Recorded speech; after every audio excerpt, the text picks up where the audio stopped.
Hello, welcome. Another live today with Carol. We're actually both in Tuscany, not that far from each other. So we're going to talk about the state of, how do you say, wine, food, travel, real life in Tuscany in Italy, also during the COVID pandemic, but also in general, to get something kind of view upon life in Italy that is not the glossy and the kind of, how do you say, made up things you might read in beautiful blog articles and so forth. Right. So with me today is Carol Sicbaldi, and I'll just let her talk because I think you know me already. So welcome, Carol, and I don't know, do you want to present yourself, what you do, and Ciao, Katarina. Yes, thank you. I'm really happy to be here. It's a beautiful sunny day in Tuscany, and we're lucky because it's been really rainy and horrible weather lately. But I think maybe the good weather is coming back. Yeah, I think it's really interesting what you just said about people's impressions of what's going on here in Italy and how we're living, and I would say that we're living a bit less than la dolce vita, like yeah. life is a little bit on hold for now. But I feel really positive, and I think most people agree that at some point life will resume, and we'll get back to the sort of sweetness of life that we enjoy here. In any case, I work in travel, and I've been organizing active foodie tours for the last 25 plus years, so a really long time. So by active, I mean, bicycle tours and hiking tours. And what I do mostly these days is organize food oriented or food and wine oriented hiking and some cycling tours throughout Italy, not just Tuscany. So that's really my focus.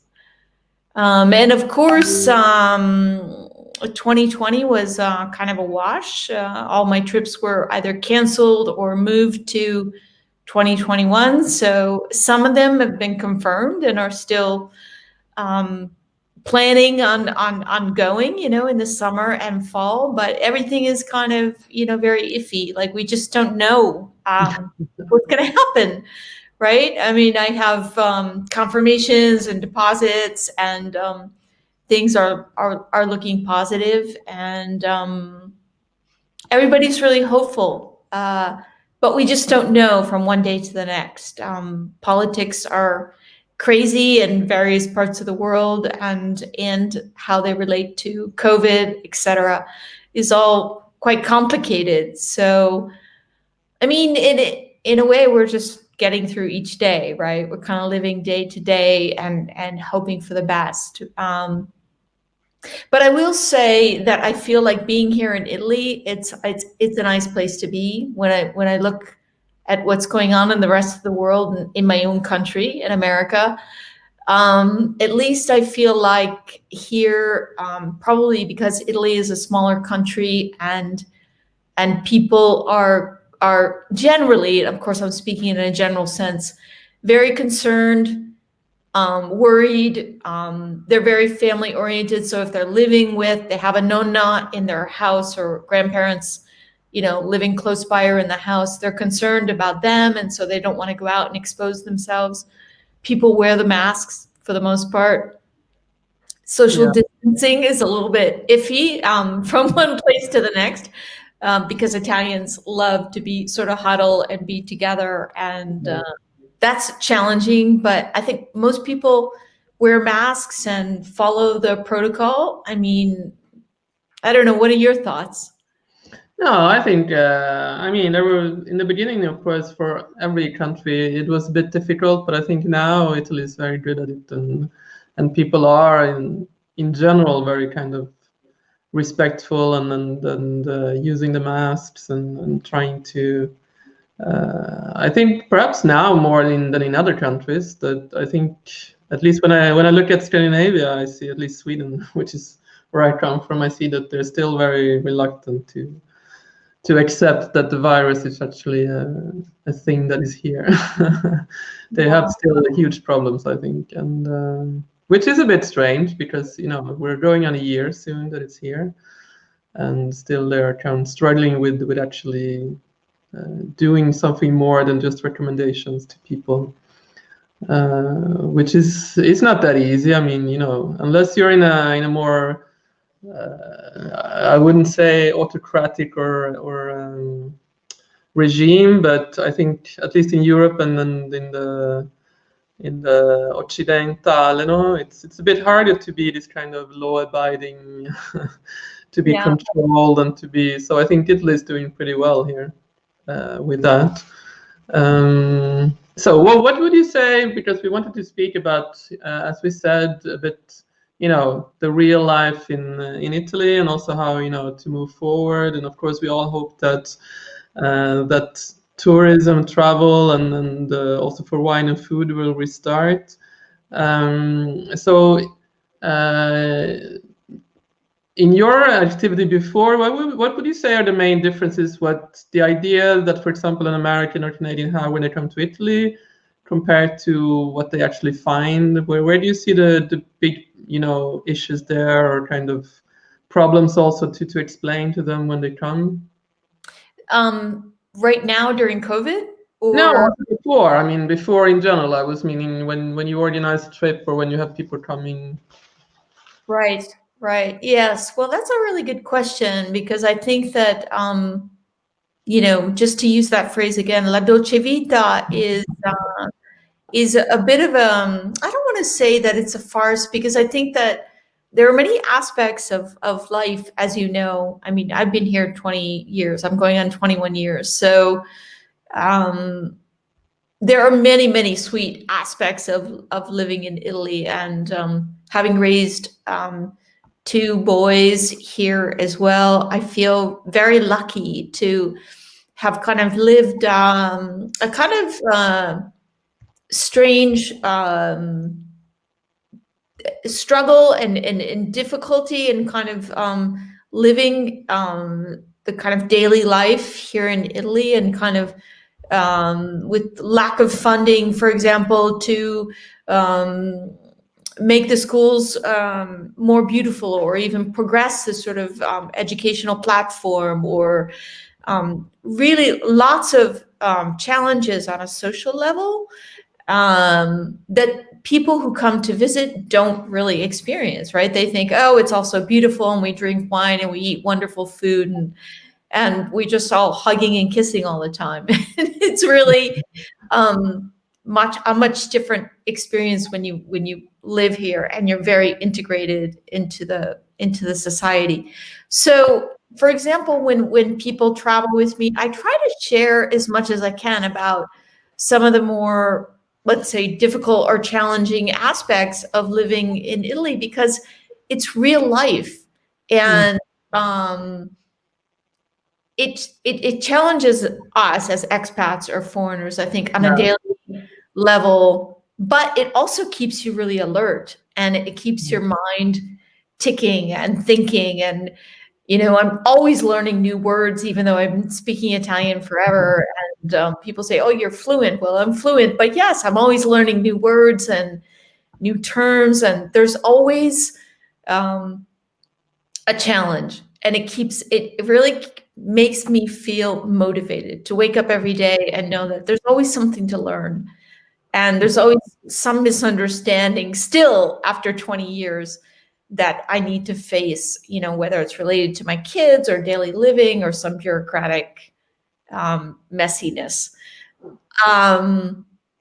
So it really comes down to attitude and approach, and I think you have to be energetic.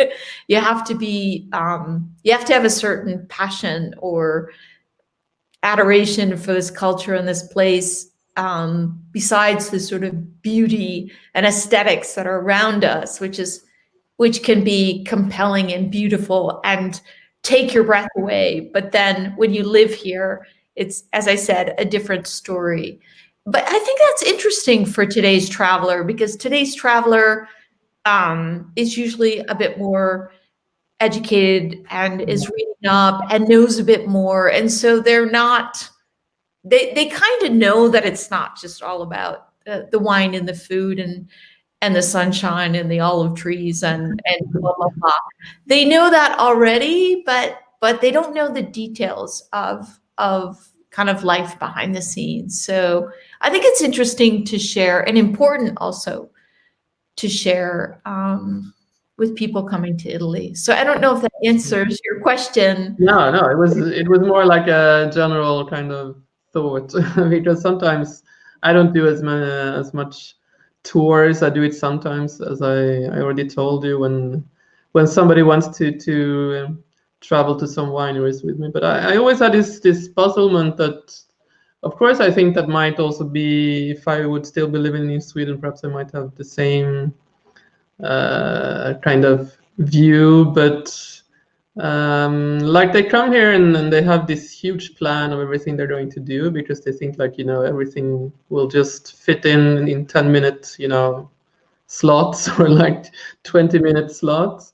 And they kind of, sometimes they sent me the plan, of everything they wanted to do in one day, like, 6 wineries, and they would taste here, they would taste there, and they would go like from, I don't know, to go from Montespertoli to Pienza, and I think that's like, a half-hour drive or so because it looks very close in the map. And then you have to explain that, it's not that easy to get around Tuscany. It's not that easy, it takes a lot of time.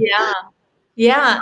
And people don't understand how curvaceous the roads are and kind of dirt roads you might have to go down and how slowly you need to drive. And so it can take a really long time to get from A to B. And looking on the map, it looks so close, but because of the roads and just sort of distances, But I also think the concept of time, because obviously, if you're in your own time zone and probably if you have your own reality with a lot of things going on every day, sometimes I think they kind of, when they come here, then they certainly realize, that you can't just hop into a winery or to a food place and then after 20 minutes you hop out because you taste like, I don't know, 7 wines in 20 minutes and then you're done. But because people are not going to let you go away after 20 minutes.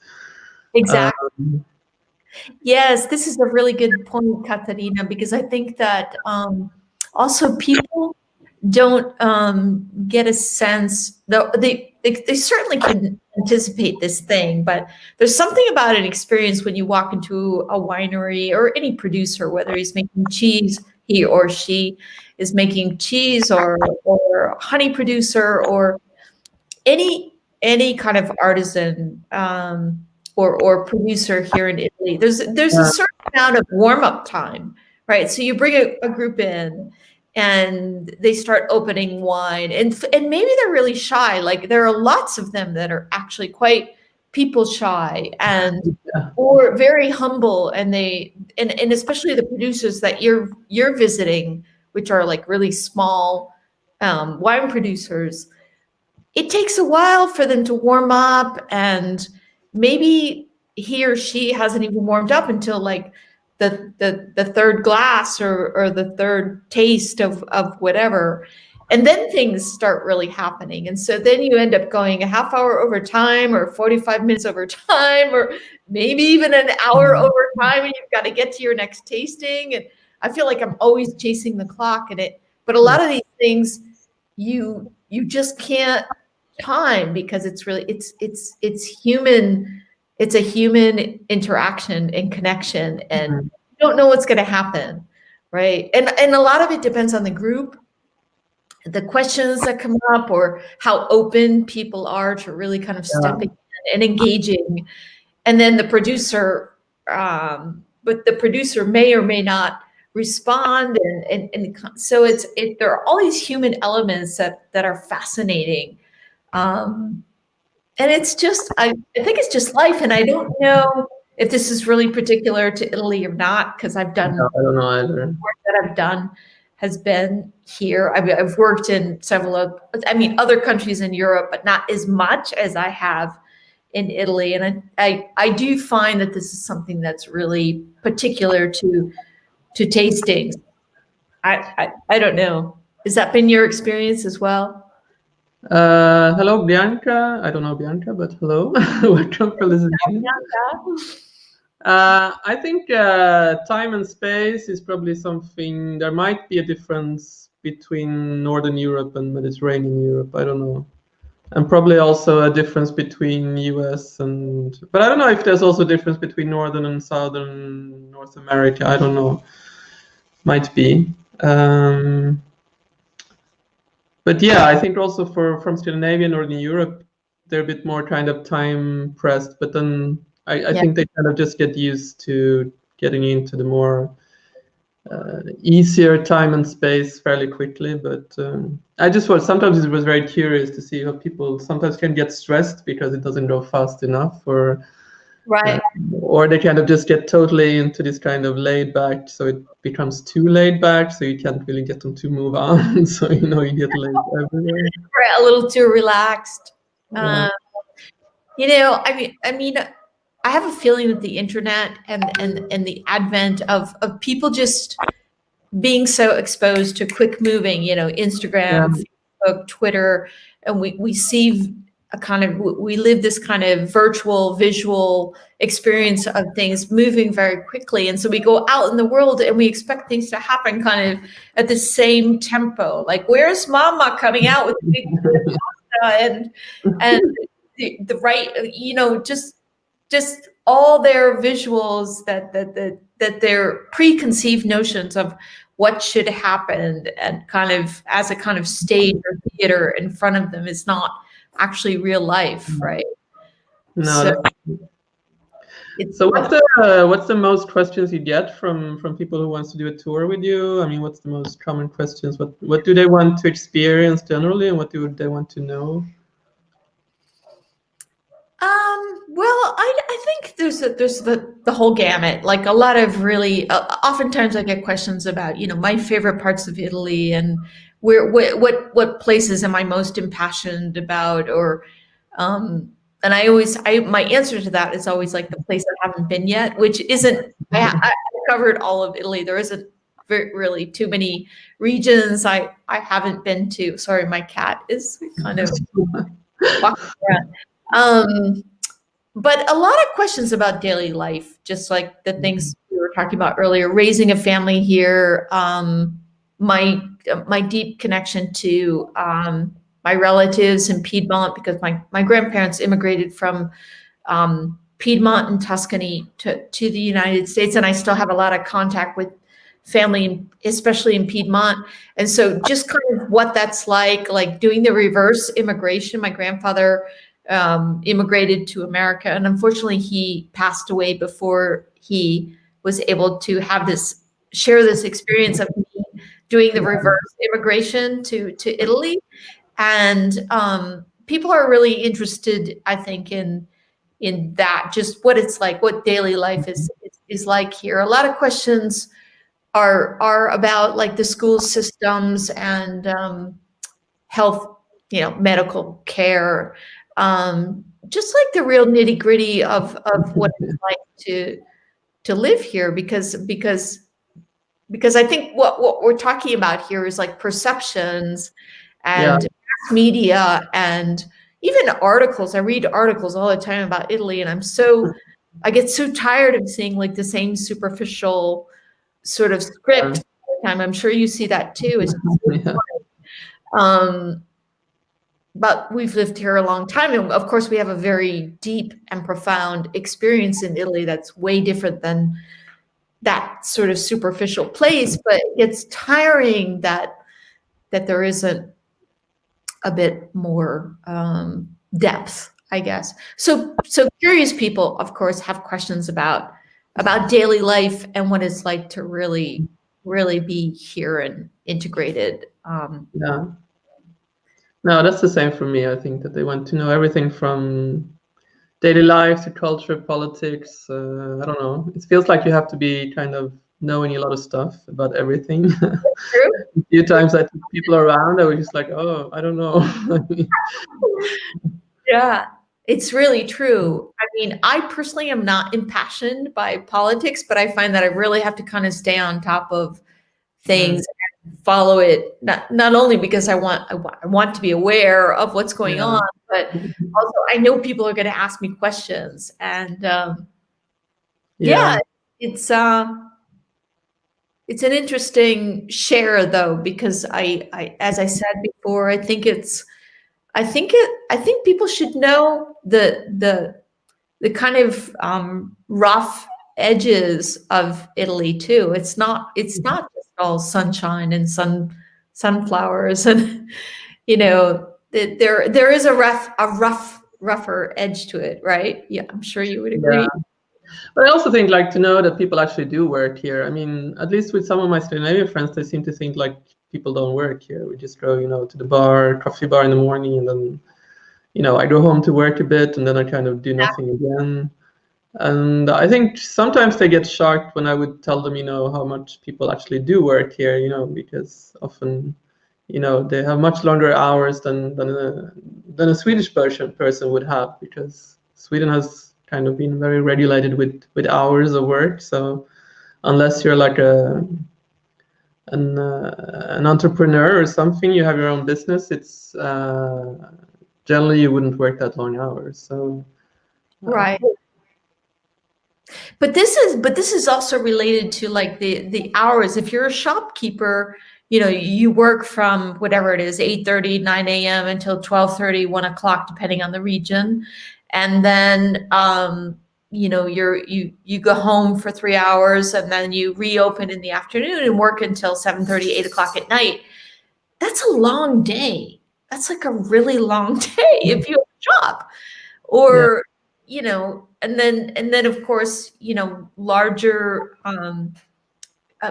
factories or have sort of a slightly different, they don't have the long break in the afternoon, but they still do a break and they're really religious about it.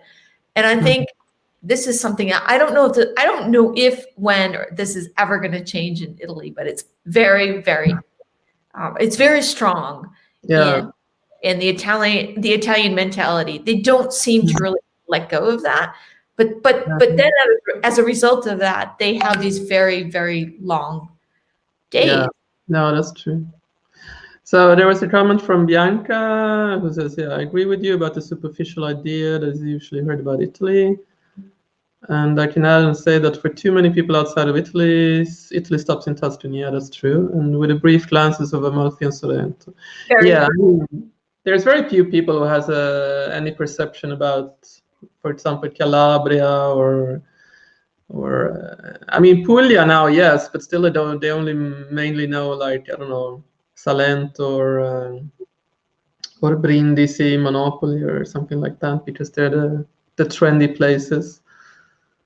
Yes, and this is something that's really challenging for someone like myself who works in travel, because of course when you live in Italy for as long as I have or we have, and like the beauty of Abruzzo or amazing places, whether it be in the south or the north of Italy, that it's not that they haven't been discovered, because they've been discovered by other people. There are other people touring there, but sort of the mainstream Italy is Tuscany, but people often come to Italy and do Rome, Venice, Florence, Milan, and in fact a lot of people ask me, or say to me, I want to go to Milan, should I go to Milan?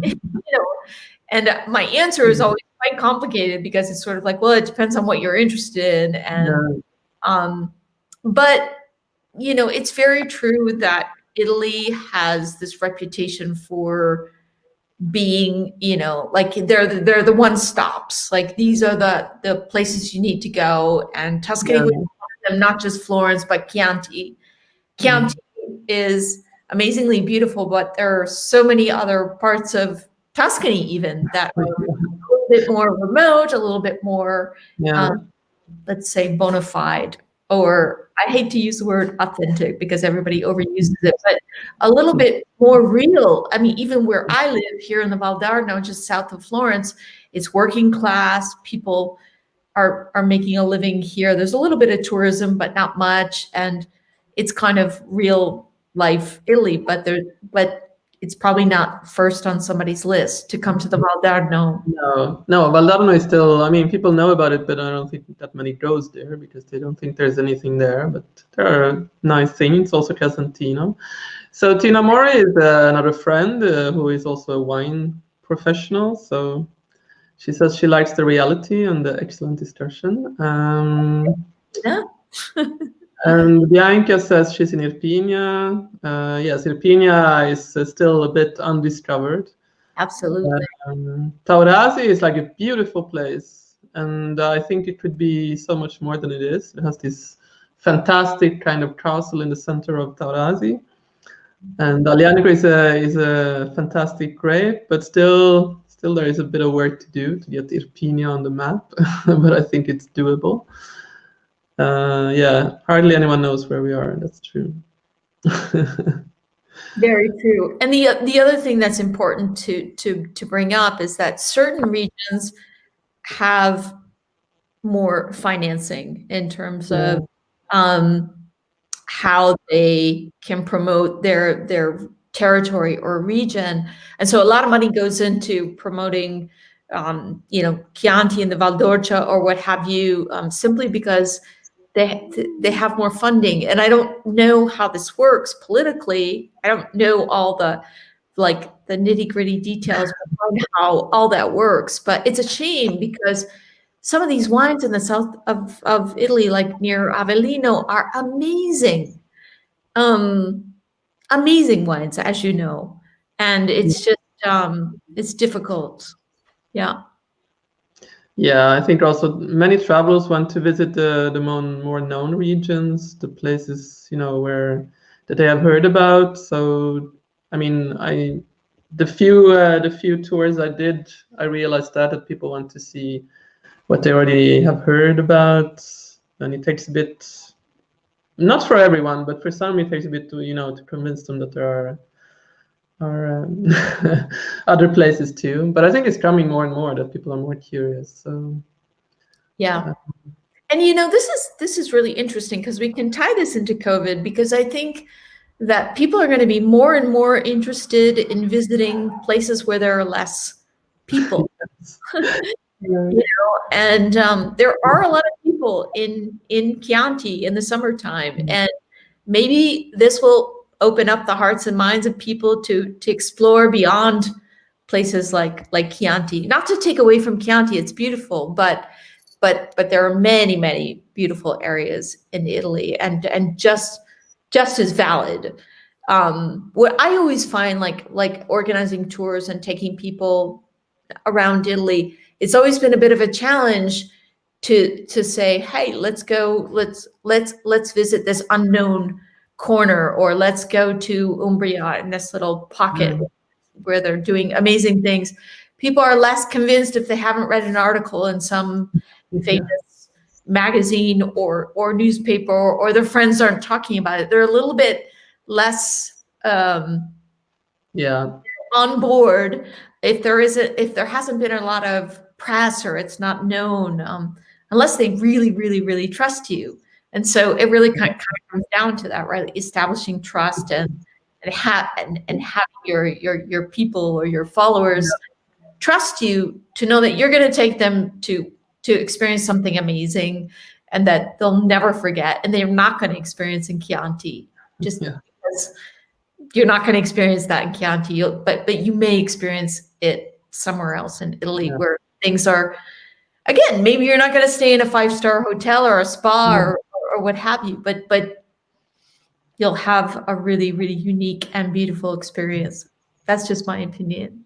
No, I agree. I mean, I tried to send a couple of people I know, I think last year or 2 years ago, to Modigliana on the Tosco-Romagnolo border, more or less, because they have like a fantastic wine terroir there, and people are really nice.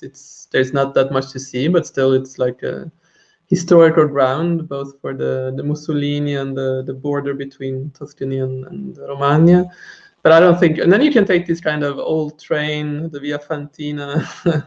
Which is fantastic, right? But I don't think they were very convinced. I don't think they went. They tried very hard.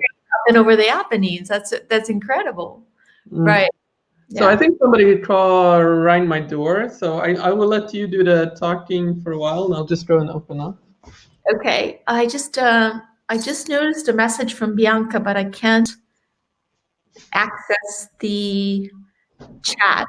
So Bianca, if I just missed it, I don't know if you asked a question, but anyways, we were just chatting about unknown remote areas. I think Bianca's the one that lives in Irpinia. Yes, so she said that we're welcome. Whenever you want to come. Okay. Yeah, I go to Campania quite often, and I was in Irpinia in September, and I've been there several times. So I'm definitely going back to Irpinia when we can travel again, or to Campania in general. Yeah. I don't know when that will be, but hopefully in the spring or something. Yeah. I mean, of course, you probably go to Vin Italy. You know, that's a wine fair that takes place for those of you who don't know, in Verona every year in April. Of course, it didn't happen last year, and probably not going to happen this year. Well, who knows? But it's an amazing opportunity to meet wine producers from all over Italy in one place. How long does it last? It's like 3-4 days. I can't remember. Yeah, I think it's 4 days. In Verona. And that's one place that I've learned a lot about different producers from places like Irpinia or other parts of Sicily that I'm not able to maybe get down there and visit my own, but I can meet them there at Vin Italy, and it's really an amazing gathering. No, for sure. I don't know if Vin Italy actually will be taking place this year. We'll see, I guess. So Tina Morris said that how do you balance showing those lesser known regions versus exposing the region like Tuscany, Rome, etc.? Yeah, that's a really good question, Tina. It's a tough balance because, as I said earlier, it's also a tough sell. Unless you have somebody who's traveled to Italy 1, 2, 3, 4 times before, and they really want to go someplace, completely different from where they visited before, but also just quite more real. And so it's a tough balance for the mass populations, though, because most people want to go to the Cinque Terre, Tuscany, Rome, Venice, Florence. It's unfortunately that's kind of the big draw. So it's a very tough balance. And I'm really, really interested in supporting communities and territories that are lesser visited. I'm all about that, but finding large numbers of people to do that is that's true. But I think, Bianca, we will for sure be. I will be, as I said, for sure be visiting Irpinia. But I think it will also be like a place or a region to kind of focus on after COVID, because there's a lot of space. And it's not very off the beaten track, so I think it's a good place to start focusing on. Also, Cesare is here, so hello, Cesare. So there's been a lot of questions. Do you want to add something? I think we should say that we're going to do this regularly. I don't know, we haven't decided the frequency yet, but yeah, this is fun. It's fun to talk about all this stuff because, of course, we basically had such a quiet year, 2020, but we haven't been able to do the work that we love. And so it's fun to talk about it. It's fun and really important, I believe, to remain positive about what's going to happen as this year rolls out, especially later in the year, and moving towards 2022. I mean, it's really important that we remain positive. That and I'm surprised, but I haven't seen a lot of the Italian tourism agencies and affiliates really promoting Italy more, like come back to Italy, come back to Italy, because it's so important to say that, because it's just COVID kind of hit China and then came to Italy first, and so Italy was in the news in such a bizarre way with COVID. Yeah. So now I think it's really important to say, okay, so we got through that. And we've been dealing with COVID as responsibly as we can. Yeah. So come back, because there's so much to see. Come back as soon as possible. Right. So Tina had a comment. That's for certain industry coming, I suppose. Wine, food, focus on those. Yeah. Yeah. I mean, I think like for a place like Irpinia, but also like, I don't know, Sannio, Benevento, but I think also Caserta would be like a future area, because there's so much local traditions, both in food, but also culture and history. Yeah. So I think it's not only about wine and, travel to do these kind of, beautiful places, but it's also to learn a lot of things, I think. So I think it can be. Yeah, very different and interesting traditions in those places.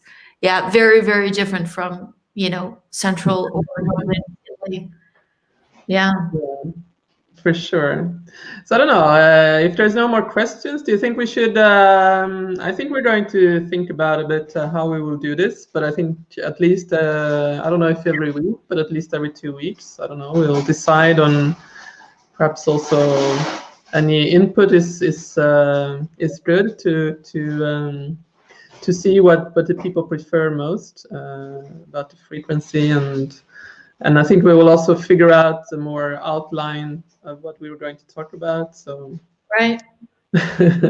Yeah, I mean, because the fact is that there's so much we can talk about, right? Like the material is endless. So no. So, yeah.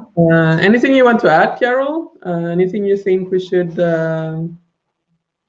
say before we kind of end it today to get back? I think we have to find a day that fits us all, and also a time.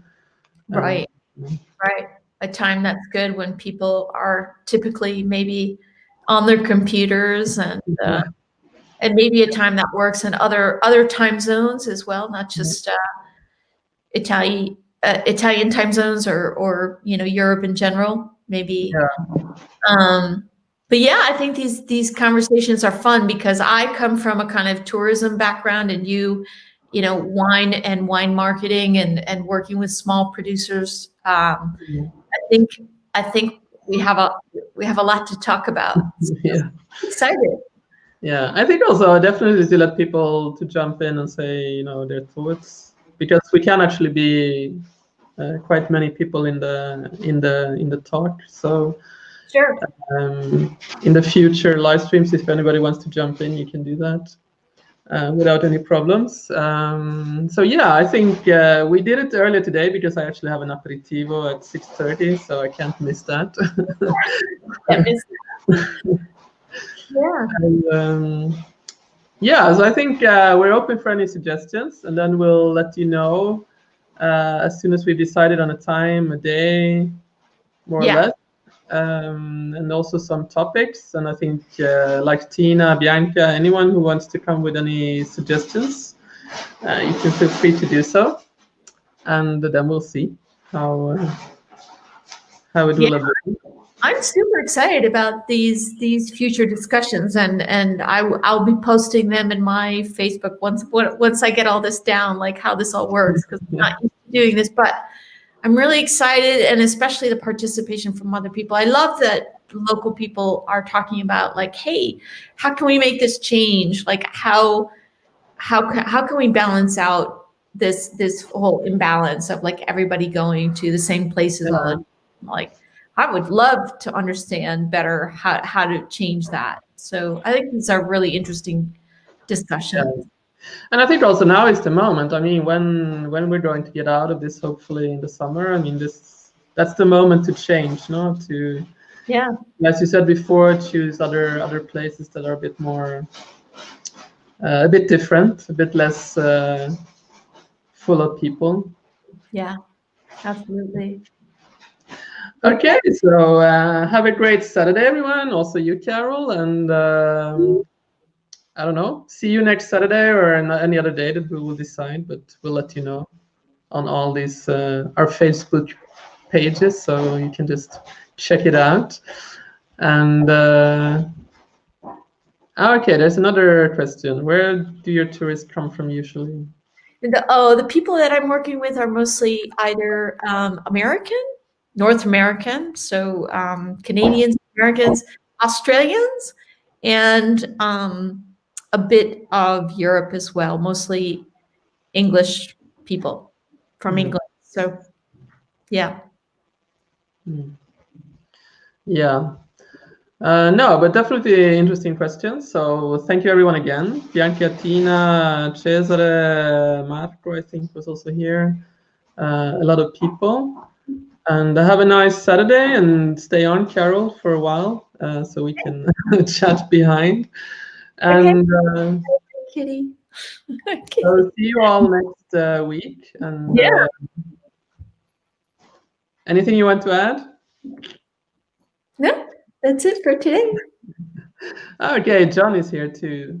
Yeah, so we'll be back next week, John, and we'll let you know more about what we're going to talk about. Yeah. Yes, marketing. Exactly. Okay. So have a great Saturday and see you soon. Ciao. Ciao.